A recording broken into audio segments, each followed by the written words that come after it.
Hello guys, कैसे हैं आप लोग। आप सबका स्वागत है आपके चैनल लक्ष्य केंद्र पे। देखिए, आज हम लेक्चर 3 करने जा रहे हैं केमिस्ट्री में। हमारा जो चैप्टर चल रहा था बहुत ही बेसिक से चल रहा था, मतलब बहुत बेसिक लेवल से मैं लेकर चल रही हूँ। परमाणु संरचना वाला चैप्टर चल रहा था केमिस्ट्री में, और बायोलॉजी में 5 चैप्टर कंप्लीट हो चुके हैं। जिन्होंने भी नहीं देखा वो जाके देख सकते हैं, ठीक है।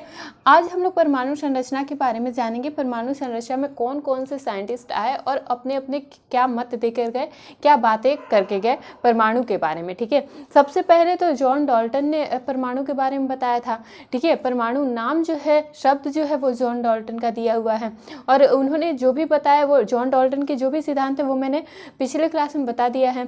इसके बाद आए जे थॉमसन, उसके बाद आए रदरफोर्ड, उसके बाद बोर आए। तो ऐसे ऐसे करके बहुत सारे साइंटिस्ट आए और बहुत सारी चीज़ें वो बता के गए। किसके बारे में? एटम्स के बारे में, ठीक है।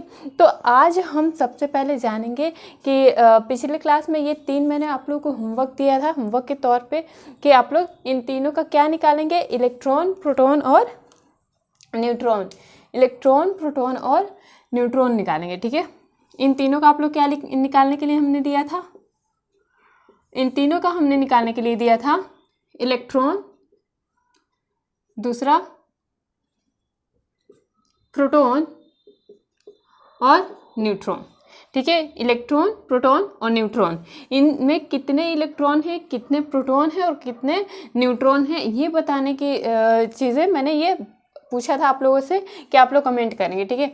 आज हम चलते हैं इन चीज़ों के बारे में थोड़ा सा जानते हैं। जो भी मैंने दिया है इसको हम लोग सॉल्व कर लेते हैं कि किसमें कितना इलेक्ट्रॉन है, कितना प्रोटॉन है और कितना न्यूट्रॉन है, ठीक है। पिछले क्लास में मैंने बताया था एक चीज़ कि अगर हम देखें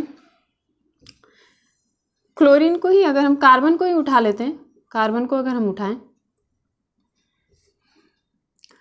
कार्बन, तो इसका कितना होता है? एटॉमिक नंबर 6, और एटॉमिक मास कितना होता है? 12, ठीक है।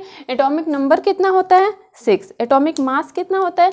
12। ये सारी चीज़ें पिछले क्लास में मैंने बता रखा है, ठीक है।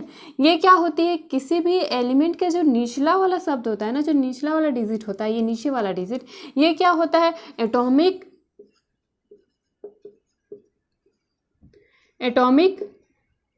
नंबर होता है, ठीक है। ये पिछले दिनों का चीज़ मैं रिवाइज करवा रही हूँ। और ये क्या होता है? एटॉमिक मास होता है। ऊपर वाला डिजिट क्या होता है? Atomic mass. इट मीन्स ये क्या है? परमाणु क्रमांक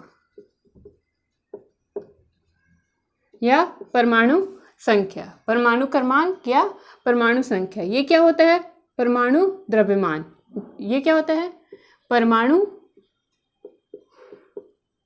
द्रव्यमान, परमाणु द्रव्यमान, ठीक है। उसके बाद हमारी जो बात हुई थी, मैंने बताया था कि एटॉमिक नंबर को हम अल्फ़ाबेट के किस अल्फ़ाबेट से हम उसको डिनोट करते हैं, यानी कि एटॉमिक नंबर को हम किससे डिनोट करते हैं? कैपिटल जेड से। किससे? कैपिटल जेड से, ठीक है। और एटॉमिक मास को किससे करते हैं? एटॉमिक मास को हम करते हैं ए से, ठीक है, ए से, ठीक है, याद रहेगा। इसके बाद हमारी जो बात हुई थी, मैंने बताया था कि किसी भी एलिमेंट का जो परमाणु क्रमांक होता है, जो एटॉमिक नंबर होता है, वही उस एलिमेंट का क्या होता है? प्रोटॉनों की संख्या होता है। यानी कि ये जो संख्या है, ये जो संख्या जो भी आएगी, यानी कि ये संख्या क्या है? 6 है ना। जेड इक्वल टू क्या है यहाँ पे? 6।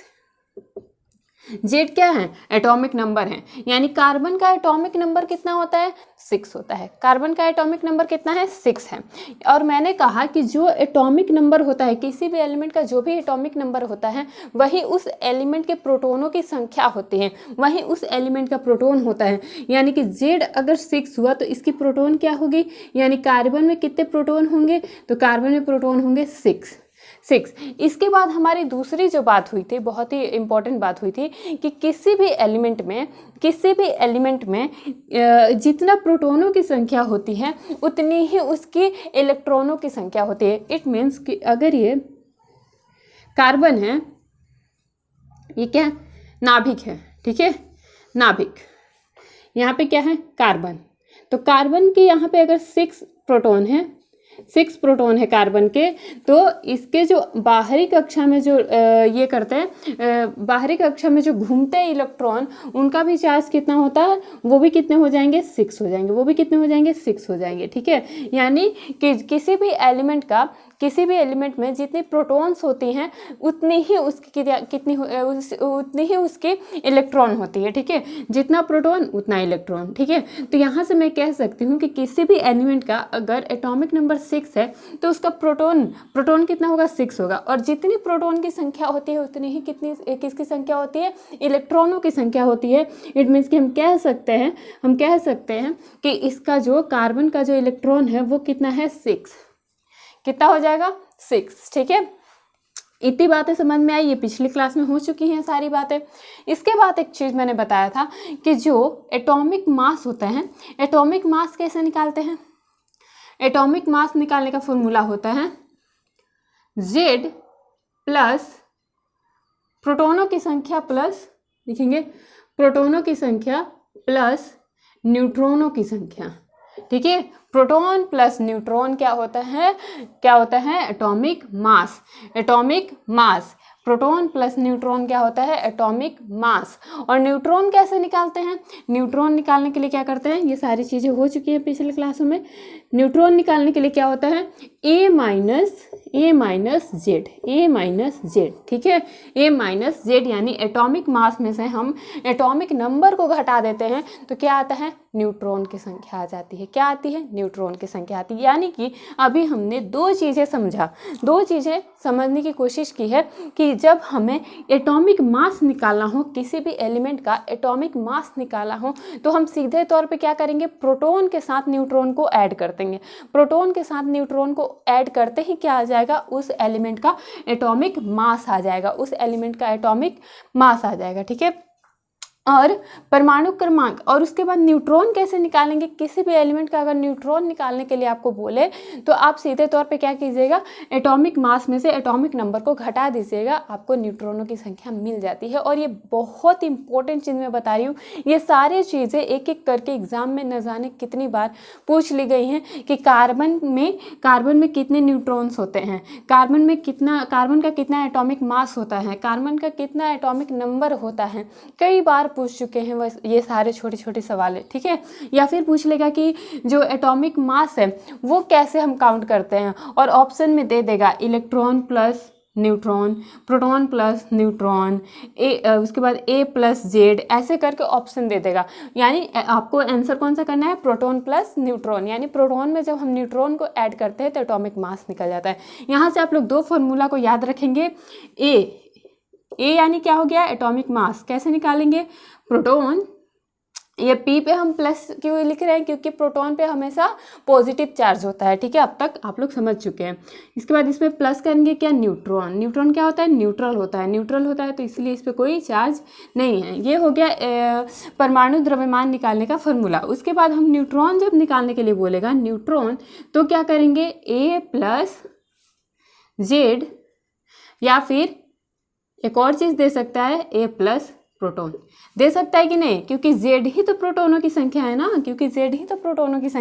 तो ये P भी दे सकता है, Z भी दे सकता है। इन दोनों में से जो भी दिया होगा उसको हम A के साथ ऐड कर देंगे, हमारा क्या आ जाएगा, न्यूट्रॉन की संख्या। सॉरी, क्या बता रहे, हाँ यहाँ पे माइनस होगा ना, देखिए यहाँ पे माइनस लिखे।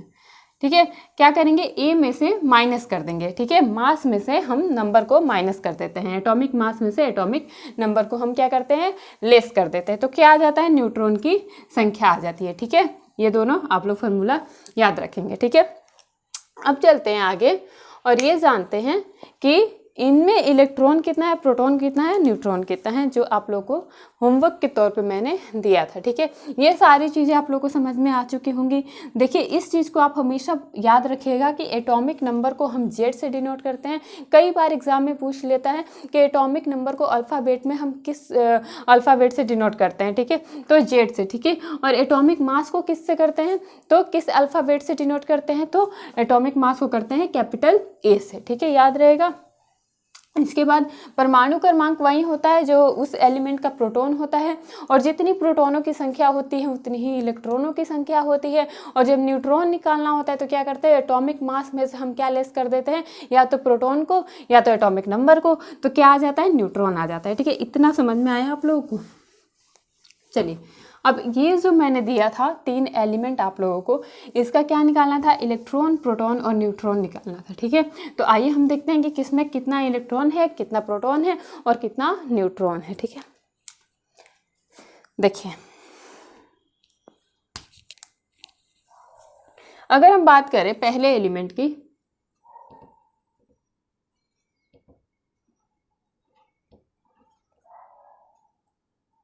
अगर हम बात करें पहले एलिमेंट के, ये क्या है, सोडियम है। ठीक है, आप लोग उसको सुधार लेंगे। सोडियम का होता है 11 और 23। ठीक है, सोडियम। ठीक है, यहाँ पे ये छूट गया था। ठीक है, ये क्या होता है, सोडियम का। सोडियम का इलेक्ट्रॉन कितना होता है, पहले तो प्रोटॉन निकालिए। देखिए प्रोटॉन, सोडियम में प्रोटॉन कितना है, तो ये देखिए, ये क्या होता है, ये होता है जेड, होता है, मैंने बताया था कि ये होता है जेड। ठीक है, जेड। तो जेड ही क्या होता है, उस एलिमेंट का प्रोटॉन होता है, उस एलिमेंट का प्रोटॉन होता है। यानी जो एलिमेंट है, जो एटॉमिक नंबर है वही क्या है, प्रोटॉन है। तो Na का एटॉमिक नंबर कितना है, 11, यानी कि प्रोटॉन की संख्या क्या हो जाएगी, 11 हो जाएगी, 11। उसके बाद मैंने बताया था कि किसी भी एलिमेंट में जितने प्रोटॉन होते हैं उतनी ही न्यूट्रॉन उसके नाभिक के बाहर क्या करते हैं, चक्कर लगाते हैं। उसके नाभिक के बाहर बाहरी कक्षा में क्या करते हैं, चक्कर लगाते हैं। यानी कि इसमें कितना प्रोटॉन है, 11 है, तो इलेक्ट्रॉन भी कितना हो जाएगा, 11। ठीक है, इलेक्ट्रॉन भी कितना हो जाएगा, 11। यानी 2 चीज़ें हमने निकाल ली। अब हमें निकालना है न्यूट्रॉनों की संख्या। ठीक है, न्यूट्रॉनों की संख्या क्या होती है, तो न्यूट्रॉन का मैंने अभी क्या फार्मूला बताया था कि एटॉमिक मास माइनस हम एटॉमिक नंबर करेंगे। Atomic mass minus atomic number, या एटॉमिक मास माइनस प्रोटॉनों की संख्या। ठीक है, एटॉमिक मास माइनस प्रोटॉनों की संख्या या फिर जेड। ठीक है, दोनों सेम है। तो यहाँ पे देखिए, अगर हम लेस करते हैं तो क्या आ जाएगा, 23 में से आप लेस कीजिए 11 को, क्या आएगा बताइए। देखिए आएगा। ठीक है, तो ये क्या आ गया, न्यूट्रॉनों की संख्या आ गई। यानी कि प्रोटॉन हो गया 11, इलेक्ट्रॉन हो गया 11 और न्यूट्रॉन हो गया 12। ठीक है, क्या, ये प्रोटॉन हो गया 11, इलेक्ट्रॉन हो गया 11 और न्यूट्रॉन कितना हो गया, 12। ठीक है, ये हो गया पहला, ये हो गया पहला। यहाँ पे आप लोग सुधार लेंगे, हो सकता है मिस्टेक से छूट गया हो कल। ठीक है, अब देखिए ये है कार्बन। ठीक है, ये क्या है, कार्बन है। तो अब भी कार्बन के बारे में मैंने चर्चा किया, यानी कि ये क्या है, जेड है, 6 क्या है, जेड है। और जो जेड होता है वही क्या होता है, प्रोटॉनों की संख्या होती है। और जो प्रोटॉनों की संख्या होती है वही उसकी इलेक्ट्रॉनों की भी संख्या होती है। इट मीन्स कि कार्बन का प्रोटॉन कितना होता है, कार्बन में प्रोटॉन होते हैं 6। ठीक है, और इलेक्ट्रॉन कितने होते हैं, सेम होते हैं। जितने प्रोटॉन होते हैं उतने ही इलेक्ट्रॉन होंगे, यानी 6 हो जाएगा। और न्यूट्रॉन कैसे निकालेंगे हम लोग, तो न्यूट्रॉन निकालने के लिए आप 12 - 6 कर दीजिए। अब तक आपको समझ में आ गया होगा कि 12 - 6 कैसे हुआ है। ठीक है, तो न्यूट्रॉन की संख्या कितनी हो जाएगी, 6। यानी प्रोटॉन हो गया 6, इलेक्ट्रॉन हो गया 6 और न्यूट्रॉन हो गया 6। यानी कि यहाँ पे आपसे एक क्वेश्चन कर सकता है एग्जामिनर कि ऐसा कौन सा एलिमेंट है जिसका प्रोटॉन, इलेक्ट्रॉन और न्यूट्रॉन तीनों सेम है, तीनों क्या है, एक ही संख्या है, सेम है। तो वो कौन सा है, कार्बन है। देखिए प्रोटॉन संख्या भी 6 है, इलेक्ट्रॉन संख्या भी 6 है और न्यूट्रॉन की संख्या भी क्या है, 6 है। न्यूट्रॉनों की संख्या भी क्या है, 6 है। ये चीज़ें समझ में आई आप लोगों की। अब देखिए ये बात होती है अब हाइड्रोजन की। हाइड्रोजन क्या होता है, पहला, इसका पीरियोडिक टेबल में इसका स्थान क्या है, पहले नंबर नंबर पे है, यानी हाइड्रोजन का जो स्थान होता है वो पहला होता है। आप लोग को एटॉमिक नंबर कम से कम 25-30 तक तो याद होने ही चाहिए, ठीक है। वैसे भी आपको 25 तक ऐसे याद होने चाहिए, ठीक है। Hydrogen, helium, lithium, beryllium, boron, carbon, nitrogen, oxygen, fluorine, neon, ऐसे करके आप हर 25 तक के चीज़ों को याद करके रख सकते हैं, ठीक है, ताकि ये सारी चीज़ें निकालने में आपको आसानी रहे, ठीक है, ये सारी चीज़ें निकालने में आप लोग को आसानी रहे। अब देखिए ये क्या है, हाइड्रोजन है, ये क्या है, हाइड्रोजन। तो इसमें कहता है कि इसमें भी आप निकालिए, पहले तो प्रोटॉनों की संख्या निकालिए। तो यस, ये हो जाएगा जेड, ये है जेड, जेड इक्वल टू क्या हो जाता है, प्रोटॉनों की संख्या, और प्रोटॉनों की संख्या ही इक्वल टू होता है इलेक्ट्रॉनों की संख्या। तो हम कह सकते हैं कि हाइड्रोजन में प्रोटॉन कितना होता है, एक होता है। प्रोटॉन कितना होता है, एक होता है। इलेक्ट्रॉन कितना होता है, जितना प्रोटॉन होगा उतना इलेक्ट्रॉन होगा, जितना प्रोटॉनों की संख्या होगी उतनी ही इलेक्ट्रॉनों की संख्या होगी। इट मीन्स कि इसमें इलेक्ट्रॉन 1 होगा। अब बात करते हैं न्यूट्रॉन, न्यूट्रॉन कितना होता है, और ये क्वेश्चन आप इंपॉर्टेंट मार्क कीजिए, बहुत बार एग्जाम में पूछ चुका है कि न्यूट्रॉन कितने होते हैं, हाइड्रोजन में न्यूट्रॉनों की संख्या क्या होती है, ठीक है। तो यहाँ पे देखिए पहला क्या मैंने बताया कि न्यूट्रॉन क्या होता है, ए माइनस जेड, ए माइनस जेड। तो ए कितना है, 1, जेड भी कितना है, 1, इट मीन्स कि 0।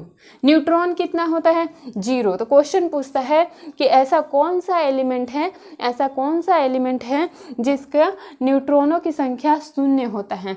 या फिर दूसरी तरह से क्वेश्चन पूछ लेता है कि हाइड्रोजन में न्यूट्रॉन कितने होते हैं, हाइड्रोजन में न्यूट्रॉन कितने होते हैं। देखिए यहाँ से क्वेश्चन क्या बन रहा है, कार्बन से क्वेश्चन बन रहा है कि ऐसा कौन सा एलिमेंट है जिसका इलेक्ट्रॉन, प्रोटॉन और न्यूट्रॉन तीनों चीज़ें, जो तीनों संख्याएं होती है वो समान होती है। तो हम आंसर करेंगे कार्बन की, क्योंकि कार्बन में प्रोटॉन भी 6 होते हैं, इलेक्ट्रॉन भी 6 होते हैं और न्यूट्रॉन भी 6 होते हैं, ठीक है। यहाँ पे ऑक्सीजन में क्या हुआ, ऑक्सीजन में प्रोटॉन तो एक हुआ, इलेक्ट्रॉन भी एक हुआ, और न्यूट्रॉन क्या हुआ, जब हम एटॉमिक मास में से एटॉमिक नंबर को घटाते हैं तो क्या आता है, 0 आता है। क्या आता है, 0 आता है। और ये 0 क्या है, 0 क्या है, मतलब कि जो हाइड्रोजन है वो क्या है, न्यूट्रॉन विहीन एलिमेंट है, न्यूट्रॉन विहीन एलिमेंट है। यानी हम कह सकते हैं कि पीरियोडिक टेबल में, पूरे पीरियोडिक टेबल में एक हाइड्रोजन ही ऐसा एलिमेंट है। ध्यान से सुनिए, कई बार ये क्वेश्चन पूछ चुका है कि कौन सा ऐसा एलिमेंट है जो न्यूट्रॉन विहीन है, जिसका न्यूट्रॉन 0 होता है। तो कौन सा ऐसा एलिमेंट होता है, हाइड्रोजन। कौन सा ऐसा एलिमेंट होता है, हाइड्रोजन, जो न्यूट्रॉन विहीन होता है। तो आप लिखेंगे यहाँ पे नोट करके, विजिबल है नीचे, 1 मिनट देख लो।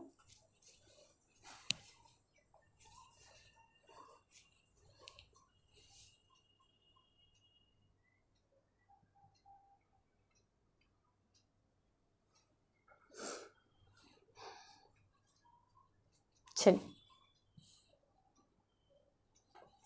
थोड़ा सा नोट करके नीचे लिखिए, यहाँ पे नोट कि हाइड्रोजन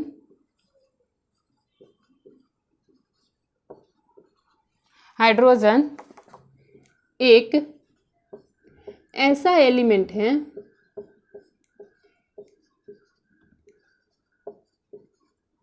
एलिमेंट यानी तत्व, ठीक है, एलिमेंट यानी तत्व, एक ऐसा एलिमेंट है जो क्या, न्यूट्रॉन विहीन है, जो न्यूट्रॉन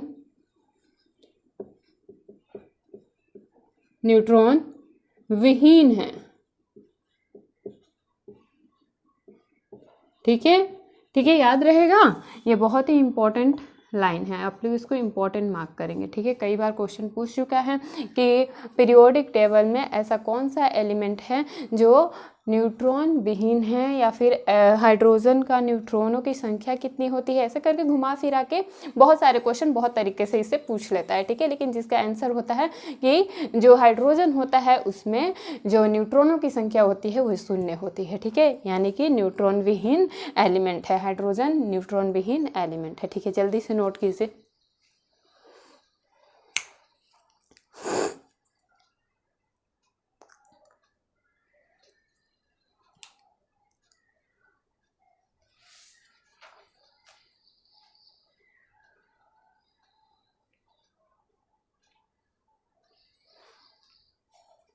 चलिए ठीक है।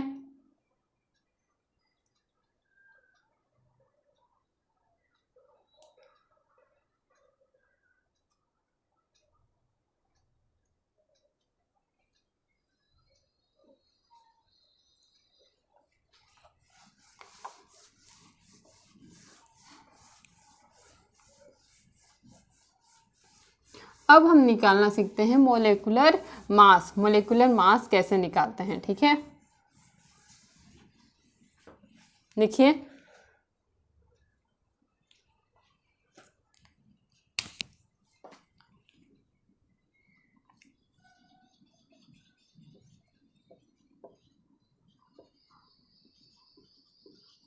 मोलेकुलर मास, ठीक है। मोलेकुलर मास यानी आणविक भार, ठीक है, या अणुभार, कुछ भी बोल सकते हैं, ठीक है। ठीक है, मोलेकुलर मास कैसे निकालते हैं, किसी भी एलिमेंट का मोलेकुलर मास कैसे निकालते हैं, ये हम सीखते हैं अभी, ठीक है। देखिए जैसे कि हम कोई भी चीज़ लेते हैं, जैसे कि हम लेते हैं NaCl क्या होता है, सोडियम क्लोराइड। क्या है ये, सोडियम क्लोराइड, सोडियम क्लोराइड यानी सॉल्ट। सीधे सीधे क्या बोल सकते हैं हम, सॉल्ट। हमारे घर में जो सॉल्ट यूज होता है वो कौन सा होता है, NaCl ही तो होता है ना। हमारे घर में जो सॉल्ट यूज होता है वो NaCl होता है, ठीक है। तो अभी हमने बात करी कि जो सोडियम होता है उसका कितना होता है एटॉमिक नंबर, और क्लोरीन का कितना होता है, आप लोग बताइए। सोडियम का कितना होता है, अभी मैंने बताया, अभी जस्ट सोडियम का एटॉमिक नंबर बताइए आप लोग।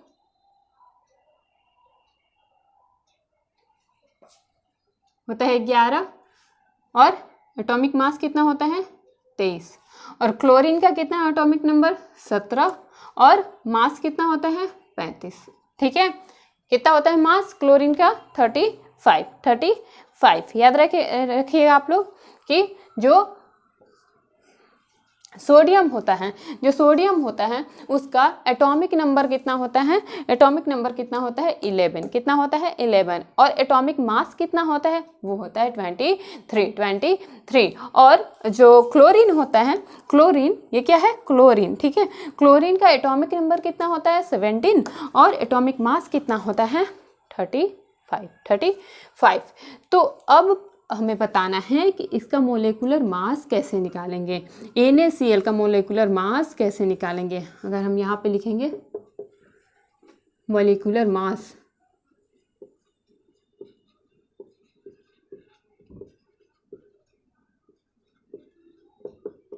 Molecular mass equal to what. तो देखिए मोलेकुलर मास, किसी भी एलिमेंट का मोलेकुलर मास निकालने के लिए हम क्या करते हैं, उसके जो परमाणु द्रव्यमान होता है उसको ऐड करते हैं। परमाणु द्रव्यमानों को क्या कर देते हैं, आपस में ऐड कर देते हैं। उसका क्या निकल जाता है, मोलेकुलर मास निकल जाता है। यानी सोडियम का एटॉमिक मास कितना है, एटॉमिक मास, कभी भी एटॉमिक नंबर को आप लोग ऐड मत कर दीजिएगा। देखिए यहाँ पे क्या लिखा हुआ है, मास की बात की गई है। यहाँ पे देखिए मास की बात की गई है। और मास कौन सा होता है, किसी भी एलिमेंट का ऊपर वाला जो डिजिट होता है, वो क्या होता है, द्रव्यमान संख्या होती है। वो क्या होता है, मास होता है उसका। यानी कि जब मास निकालने की बात कह रहा है तो आप ऊपर वाले जो भी डिजिट हैं, किसी भी एलिमेंट के ऊपर वाले डिजिट को आप जोड़ देंगे। क्या करेंगे, जोड़ देंगे। 23 + 35 क्या हो जाएगा, 58 हो जाएगा, 58। यानी कि ये 58 क्या है, ये क्या है, NaCl का क्या है, मोलेकुलर मास है। NaCl का क्या है, मोलेकुलर मास है। यानी कि अब जब भी किसी भी एलिमेंट को ऐड करके आपको देगा कि आप इस चीज़ का बताइए आणविक भार कितना होता है। जैसे CO2 का आप लोग बताइए, CO2 का आप लोग बताइए मोलेकुलर मास।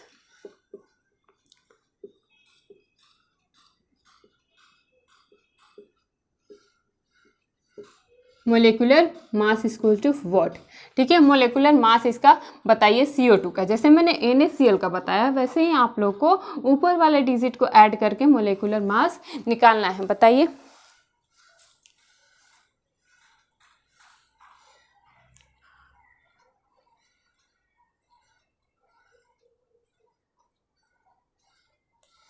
चलिए पहले तो हम देखेंगे कि कार्बन का कितना होता है एटॉमिक नंबर। कभी कार्बन का एटॉमिक नंबर कितना होता है 6, अभी हमने देखा। और एटॉमिक मास कितना होता है 12।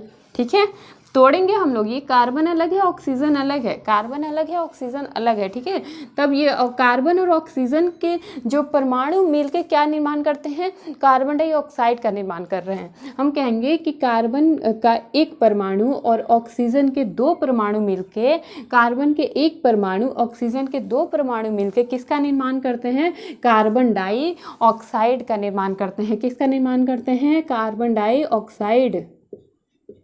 ये वही कार्बन डाइऑक्साइड है जो हम क्या करते हैं, सांस के रूप में छोड़ते हैं, कार्बन डाइऑक्साइड। ठीक है, कार्बन डाइऑक्साइड।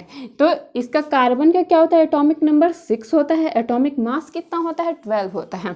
और उसके बाद ऑक्सीजन का क्या होता है एटॉमिक नंबर, तो यस ऑक्सीजन का एटॉमिक नंबर होता है 8 और एटॉमिक मास कितना होता है 16। तो अभी मैंने बताया कि किसी भी एलिमेंट का जो मास होता है उसको हमें ऐड करना है।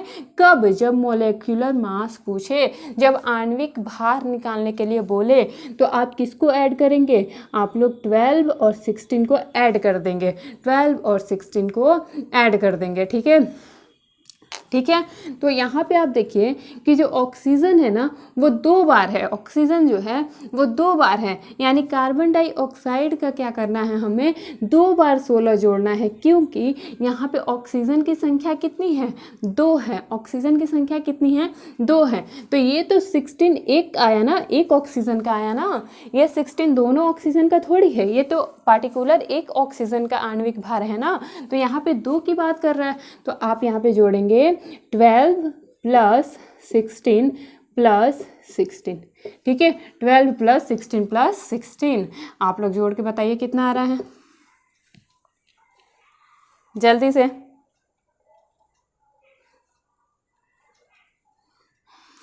कितना आएगा 44।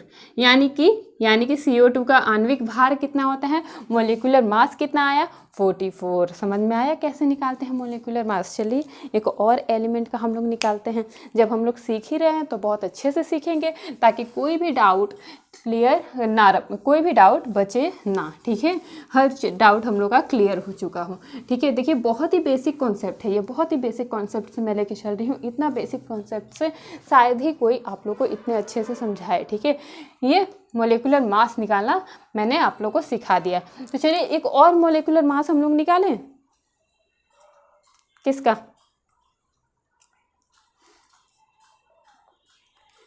HCl का निकालते हैं। HCl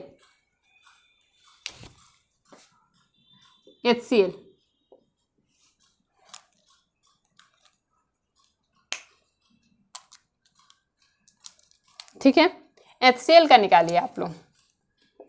HCl का क्या निकालना है हम लोग को, मोलिकुलर मास यानी आणविक भार।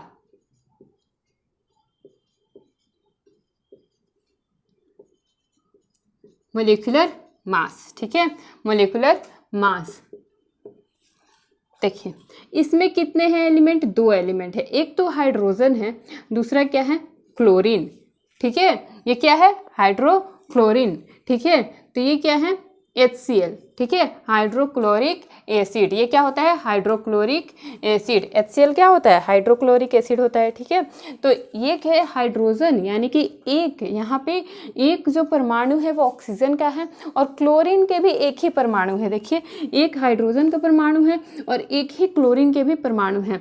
तो हाइड्रोजन का जो एटॉमिक नंबर होता है, अभी हमने डिस्कस किया था सबसे शुरू में कि एटॉमिक नंबर कितना होता है 1 होता है, और एटॉमिक मास भी कितना होता है 1 होता है। क्लोरीन का एटॉमिक नंबर कितना होता है, तो 17 होता है, और एटॉमिक मास कितना होता है ये देखिए आप लोगों को याद रखना पड़ेगा कुछ चीज़ें। ठीक है, यानी कि हाइड्रोजन का एटॉमिक मास 1 और क्लोरीन का एटॉमिक मास 35, और इन दोनों को आप ऐड कर दीजिए तो क्या आ जाएगा, HCl का मोलिकुलर मास। HCl का क्या आएगा, मोलिकुलर मास। जब भी आपसे पूछे कि आप HCl का आणविक भार बताइए तो आप क्या करेंगे, हाइड्रोजन का एटॉमिक मास और क्लोरीन का एटॉमिक मास को क्या कर देंगे, ऐड कर देंगे। कभी भी दो एलिमेंट को साथ में लेके आपको पूछ दे एटॉमिक मास बताइए या फिर एटॉमिक आणविक भार बताइए, मोलिकुलर वेट बताइए, मोलिकुलर वेट या मोलिकुलर मास बताइए किसी भी एलिमेंट का, तो आप दोनों एलिमेंट को पहले तो थोड़ा तोड़ेंगे, उसके बाद देखेंगे कि उसमें कितने एलिमेंट है और उस एलिमेंट का एटॉमिक मास कितना होता है, और उन जो भी एलिमेंट होंगे उनका एटॉमिक मास को आप आपस में ऐड कर देंगे, आपको क्या मिल जाएगा, मोलिकुलर मास मिल जाएगा। ठीक है, जल्दी से नोट कीजिए, फिर आगे चलते हैं।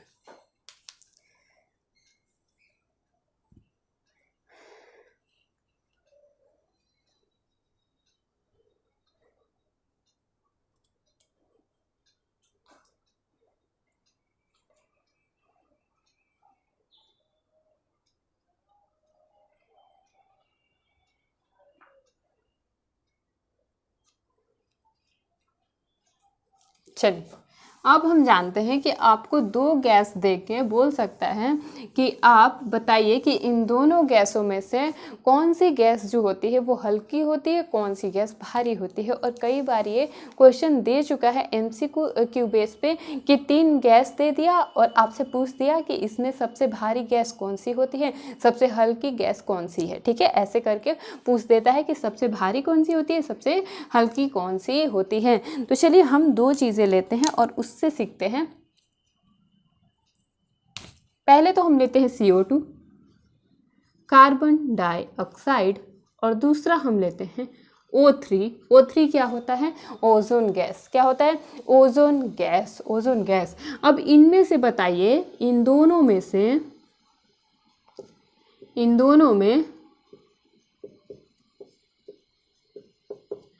कौन सी गैस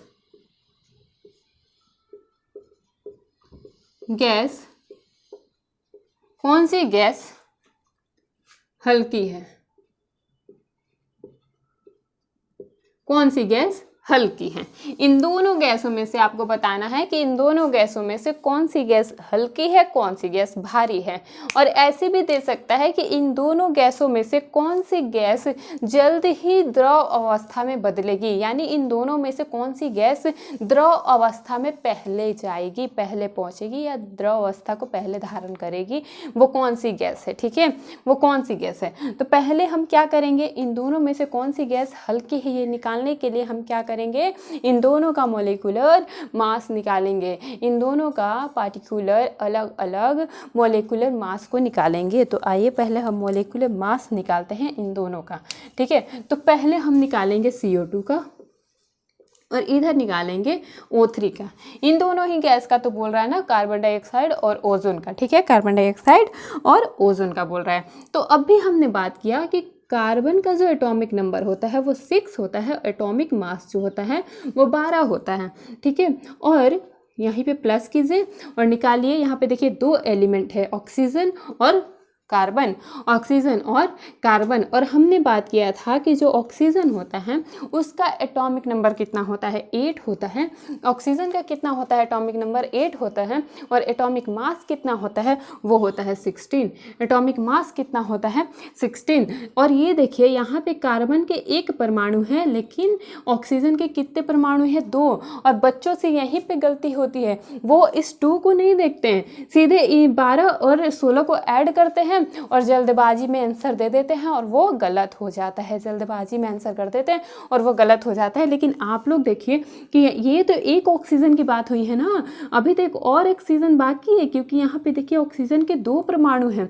कितने परमाणु हैं ऑक्सीजन के CO2 में, 2। यानी हम कह सकते हैं कि कार्बन के 1 परमाणु, ऑक्सीजन के 2 परमाणु जब मिलते हैं तो कार्बन डाइऑक्साइड बनता है, कार्बन डाइऑक्साइड बनता है। लेकिन यहाँ पे क्या हुआ है, मैं बार बार बोल रही हूँ कि यहाँ पे आप लोग ऐसी गलती नहीं करेंगे कि आप 12 में 16 को ऐड कर दिए एक बार और निकल गए। आप लोग देखिए यहाँ पे कार्बन के 2 परमाणु है, कार्बन के 2 परमाणु है, तो यहाँ पे 16 2 बार जुटेगा ना।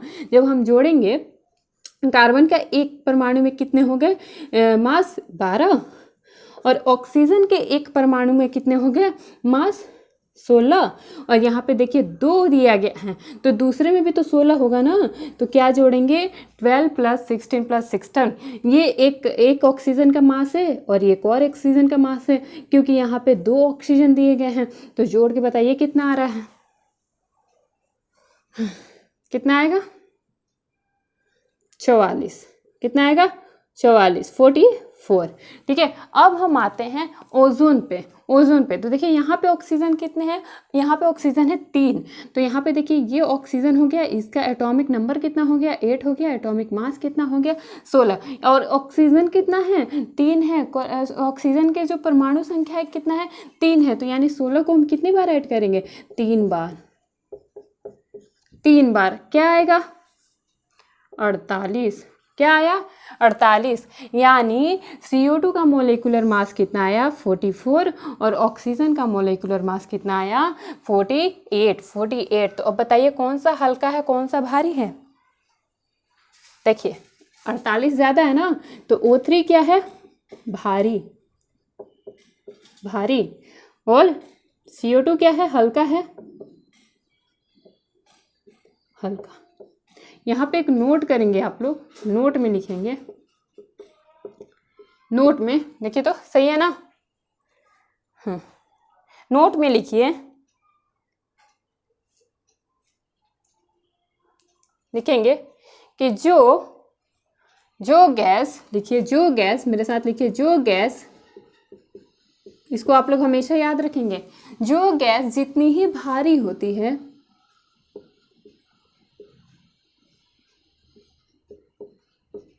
भारी होती है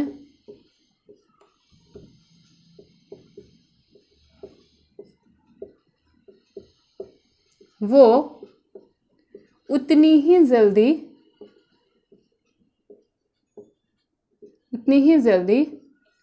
द्रव अवस्था को यानी लिक्विड अवस्था को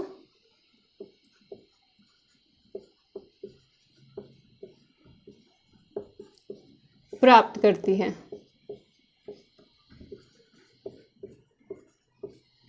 याद रहेगा, याद रहेगा क्या लिखा मैंने कि जो गैस जितनी ही भारी होती है, यानी भारी गैस जो होती है वो जल्दी लिक्विड में कन्वर्ट हो जाती है, लिक्विड अवस्था को, लिक्विड फेज को वो जल्दी से प्राप्त कर लेती है। ठीक है, तो यहाँ पे देखिए सबसे भारी कौन सा है ओजोन है, सबसे भारी ओजोन है। तो आपसे क्वेश्चन ये दोनों देके बोल सकता है, ये दोनों क्वेश्चन देके CO2 और O3 में बोल सकता है कि इनमें से कौन सी गैस सबसे हल्की है या भारी है, या तो दूसरे तरीके से पूछ सकता है कि इन दोनों गैसों में से कौन सी गैस द्रव अवस्था को पहले प्राप्त करेगी, यानी कि द्रव में पहले कन्वर्ट हो जाएगी। तो कौन सी हो जाएगी, देखिए जो गैस भारी होगी वही कन्वर्ट होगी सबसे पहले द्रव में। तो इसको आप लोग नोट कीजिएगा और हमेशा याद रखिएगा कि जो गैस जितनी ही भारी होती है, जो गैस जितनी ही भारी होती है वो उतनी ही जल्दी द्रव अवस्था को प्राप्त करती है, और जो गैस हल्की होती है वो देर से द्रव अवस्था को प्राप्त करती है। यानी CO2 और ओजोन में, कार्बन डाइऑक्साइड और ओजोन गैस में कौन सी गैस हल्की होती है, तो CO2 हल्की होती है, O3 भारी होती है। ठीक है, इतना समझ में आया आप लोगों को। देखिए ये सारे बेसिक कॉन्सेप्ट हैं जो 9th और 10th में पढ़ाया जाता है बच्चों को, 9th 10th के बच्चों को पढ़ाया जाता है। चलिए मिटाऊं,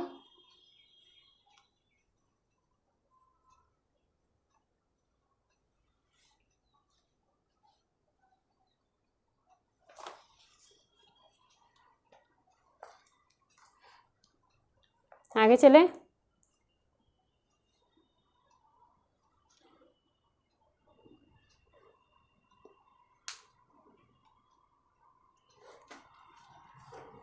चलिए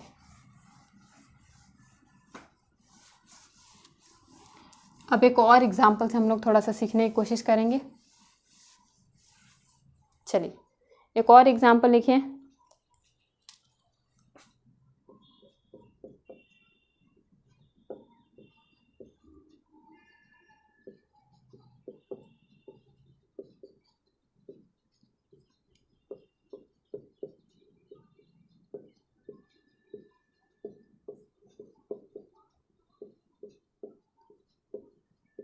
देखिए अमोनिया, एक तो अमोनिया है NH3 और दूसरा क्या है सल्फर डाइऑक्साइड। सल्फर डाइऑक्साइड ये क्या होता है SO2?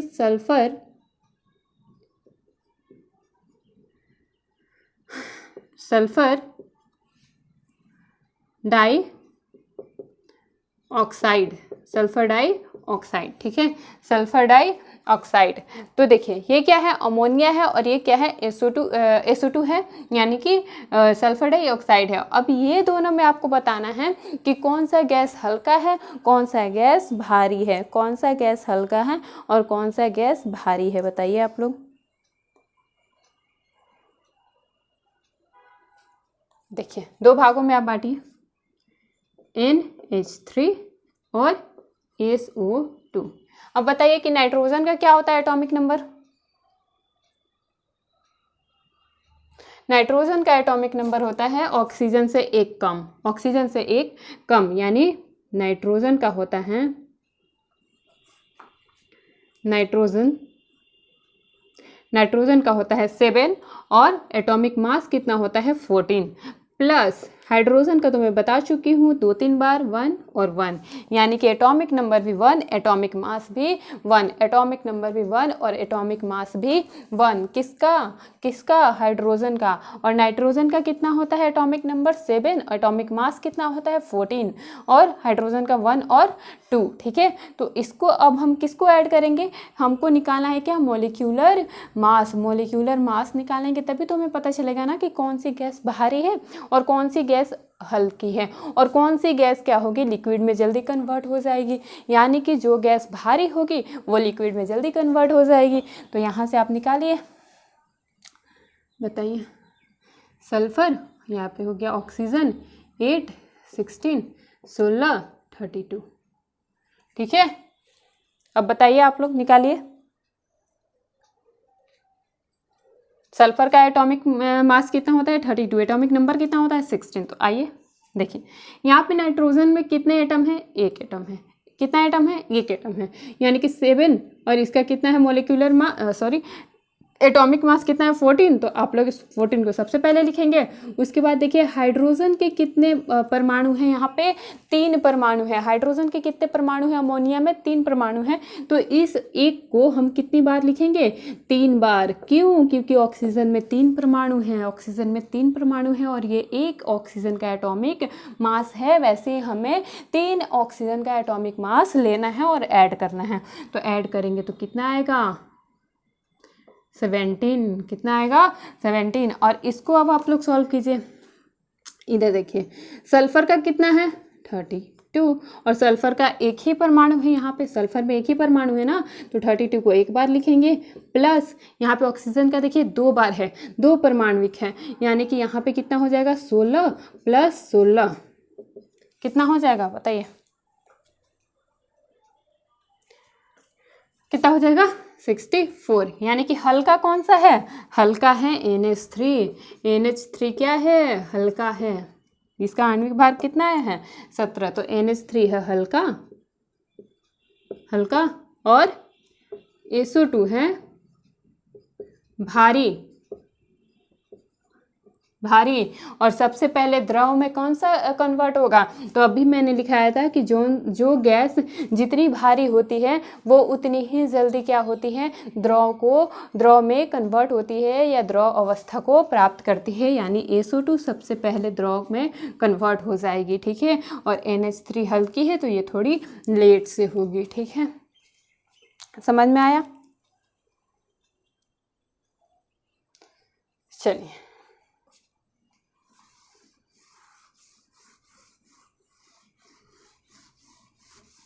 अब इसी में से ऐसी MCQ बना के आपसे पूछता रहता है। अब तो कोई कन्फ्यूज़न नहीं होगा ना कि कैसे हम मोलिकुलर मास निकालते हैं, कैसे न्यूट्रॉनों की संख्या निकालते हैं, कैसे प्रोटॉनों की संख्या निकालते हैं, हम न्यूट्रॉन और इलेक्ट्रॉन संख्या कैसे निकालते हैं किसी भी एलिमेंट का, Z क्या होता है, A क्या होता है। ये सारे कन्फ्यूज़न अब आप लोग के दूर हो चुके हैं, सारे कन्फ्यूज़न आप लोगों के दूर हो चुके हैं। जैसे MCQ कैसे दे देगा कि न्यूट्रॉन विहीन आप एलिमेंट का नाम बताइए, ऑक्सीजन। ऐसे कौन से एलिमेंट है जिनका इलेक्ट्रॉन, प्रोटॉन और न्यूट्रॉन क्या आता है, सेम आता है। तो कार्बन का, देखिए ऐसे एक ही एलिमेंट नहीं है जिसका सेम आता है, बहुत सारे हैं। जैसे आप निकालेंगे ऑक्सीजन का, वैसे तो कार्बन का हमने निकाला था तो कितना आया था, 6 आया था। अगर आप ऑक्सीजन का निकालिए तो कितना होता है, 8, 16। तो ऑक्सीजन का प्रोटॉन कितना हो जाएगा, 8, इलेक्ट्रॉन कितना हो जाएगा, चूँकि प्रोटॉन 8 है तो इलेक्ट्रॉन भी हो जाएगा 8, और न्यूट्रॉन कितना हो जाएगा, न्यूट्रॉन हम निकालेंगे 16 माइनस 8, 8। तो ऐसे ऑप्शन दे के वो पूछ लेगा, किसी एक का आएगा तीनों इक्वल, तो आप लोग को वही आंसर करना है, ठीक है, ठीक है। तो एक नहीं होता है जिसका प्रोटॉन, न्यूट्रॉन और इलेक्ट्रॉन सेम होता है। कार्बन का भी देखिए सेम हो गया और ऑक्सीजन का भी सेम हो गया, ठीक है। तो आप लोग को पता चला कि कैसे हम एटॉमिक मास निकालते हैं, एटॉमिक नंबर निकालते हैं, इलेक्ट्रॉन संख्या निकालते हैं, प्रोटॉन संख्या निकालते हैं और न्यूट्रॉन संख्या निकालते हैं, ठीक है। अब हम लोग कल क्या पढ़ने वाले हैं ये आप समझ लीजिए। कल हम पढ़ेंगे, आज की क्लास में इतना ही छोड़ देंगे, क्योंकि अभी अगर हम जे थॉमसन का अगर नियम बताने लगे, सिद्धांत बताने लगे तो बहुत ज़्यादा टाइम लग जाएगा, ठीक है। तो कल के क्लास में प्रॉपर हम देखेंगे कि जो डाल्टन थे, जे थॉमसन जो थे, उन्होंने क्या परमाणु के बारे में कहा था, परमाणु के बारे में उन्होंने क्या कहा था, उनकी बातों को हम देखेंगे, उनके सिद्धांत को जानेंगे, ठीक है। तो आज के लिए इतना ही छोड़ते हैं, मिलते हैं कल के क्लास में। Okay, bye.